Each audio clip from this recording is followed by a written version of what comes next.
मरहबा collection, एक ही छत के नीचे फैशन का सारा सामान। मरहबा कलेक्शन में उम्दा क्वालिटी के कपड़ों के अलावा शूज, लेडीज फैंसी चप्पल, जेंट्स चप्पल एंड हौजीरे आइटम्स वगैरह भी मिलेंगे। हमारा पता याद रखें, Jamhoor high school main road, जैतून हजीन मस्जिद के पास, मालदा चौक, मालेगांव।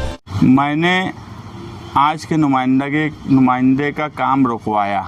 इस पर मैंने मछली बाज़ार के मीटिंग में कहा था कि अगर मैंने काम रुकवाया है तो कागज़ के साथ जगह भी वो तय करे, तारीख भी वो तय करे, वक्त भी वो तय करे। मैं कागज़ के साथ आऊँगा और ये साबित करूँगा कि काम किसने रुकवाया है, या वो साबित कर दे आवाम के दरमियान, मीडिया के सामने। अभी तक तो मुझे उनकी तरफ से कोई जगह, किसी किस्म का डायरेक्ट या मीडिया के ज़रिए किसी तरीके से कोई मैसेज नहीं आया। 29 फरवरी तक का हमने टाइम दिया है। 29 फरवरी को निहाल साहब की बरसी है और बुनकर लॉन्च में शाम में 7 बजे से 10 बजे तक प्रोग्राम है। अगर 29 तारीख से पहले उनकी तरफ से कोई जवाब नहीं आया तो 29 फरवरी को निहाल साहब की बरसी के वक्त समाजवादी और साथी ग्रुप से जो प्रोग्राम है उसमें मैं उनका फिर जवाब आगे दूंगा कि आगे क्या होने वाला है। महाराष्ट्र बजट सेशन चल रहा है। कल अबू आसिम आज़मी साहब का फ़ोन आया और उन्होंने कहा कि नीतेश राणे ने पीछे बिजली कंपनी के बारे में मालेगांव शहर की जो बातें की हैं, इसलिए मैं चाहता हूं कि जो प्रॉब्लम्स बिजली कंपनी के हैं वो मैं कल सेशन में रखूं, ताकि महाराष्ट्र भर में ये मैसेज जाए कि बिजली कंपनी जो है उसको कहीं ना कहीं गलती कर रही है। तो जाहिद नदवी ने कुछ तफसीलात लिख कर दी थी जो हमने आसिम भाई को भेजी, और उन्होंने आज असम्बली अजलास में बात रखी।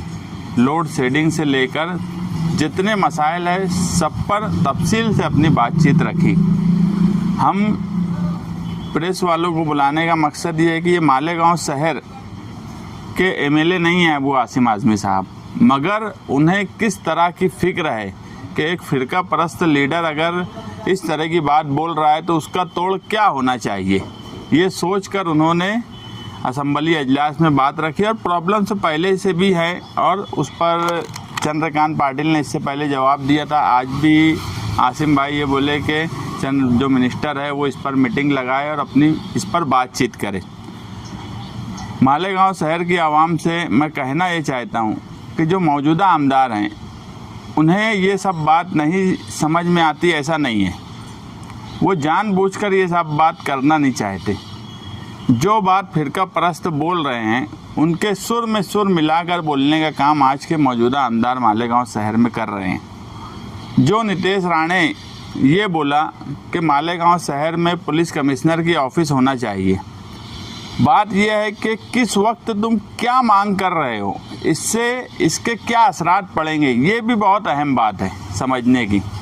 कि पीछे नीतेश राणे ने उस वक्त ये बोला था कि मालेगांव शहर मिनी पाकिस्तान है, यहाँ लव जिहाद होता, यहाँ लैंड जिहाद होता, तरह तरह की गलत बातें बोली थी। और बिजली कंपनी के बारे में बोला था कि यहाँ 300 कोटी का चोरी हो रही है, कहीं ना कहीं यहाँ पुलिस कमिश्नर आना चाहिए। तो इसके तोड़ में आसिम भाई ने आज असम्बली में ये बात बोले कि बिजली कंपनी की कोताही क्या है, बिजली कंपनी नालायकी क्या कर रहा है। मगर मौजूदा आमदार जो हैं वो बीजेपी के सुर में सुर मिलाकर बोल रहे हैं कि मालेगांव शहर में कमिश्नर चाहिए, पुलिस कमिश्नर। मेरा सीधा बोलना है कि अगर क्राइम बढ़ रहा है, वो बात बिल्कुल सच है कि मुसलसल क्राइम बढ़ रहा है और उसकी सबसे अहम वजह नुमाइंदे का इस शहर में दबदबे का ना होना, और दूसरी वजह है पुलिस की संख्या बल, जो तादाद है वो बहुत कम होती जा रही है। एक अंदाज से आज 300 पुलिस कर्मचारी बड़े छोटे मिलाकर मालेगांव शहर का लॉ एंड ऑर्डर संभाल रहे हैं, जो कि मालेगांव शहर के हालात, मालेगांव शहर की आबादी के हिसाब से बहुत कम है। इसकी मांग होना चाहिए कि पुलिस बढ़ाई जाए, मगर बीजेपी के सुर में सुर, बीजेपी के एमएलए की तरह एमआईएम के एमएलए का बोलना, ये कहीं ना कहीं ये मैसेज देता है कि जो नीतेश राणे ने मालेगांव शहर के बारे में बोला उसका सर्टिफिकेट मुफ्ती इस्माइल की ये डिमांड के मालेगांव शहर में पुलिस कमिश्नर का ऑफिस होना, ये कहीं ना कहीं सरकार को, फिरका परस्तों को इन्होंने आज एक सर्टिफिकेट लगा दिया। एक ठप्पा लगा दिया कि जो वो लोग डिमांड कर रहे हैं, क्योंकि उनका मकसद जो था डिमांड करने का वो फिरका परस्ती था, और हम लोग जो बोल रहे थे कि ये सब गलत बात है, उन पे कहीं ना कहीं नुमाइंदे ने आज सिक्का लगाया, जो कि मालेगांव शहरियान के जज्बात, मालेगांव शहरियान का अपना जो असर और रसूख और मालेगांव शहर का अपना जो दबदबा है, कहीं ना कहीं उस पर बट्टा लगाने का काम हमारे मौजूदा आमदार ने किया। मैं हमेशा बोलता हूं कि अगर आप अच्छा नहीं कर सकते, आप अच्छा नहीं समझ सकते, तो आप गलत भी मत करिए, आप गलत भी मत बोलिए।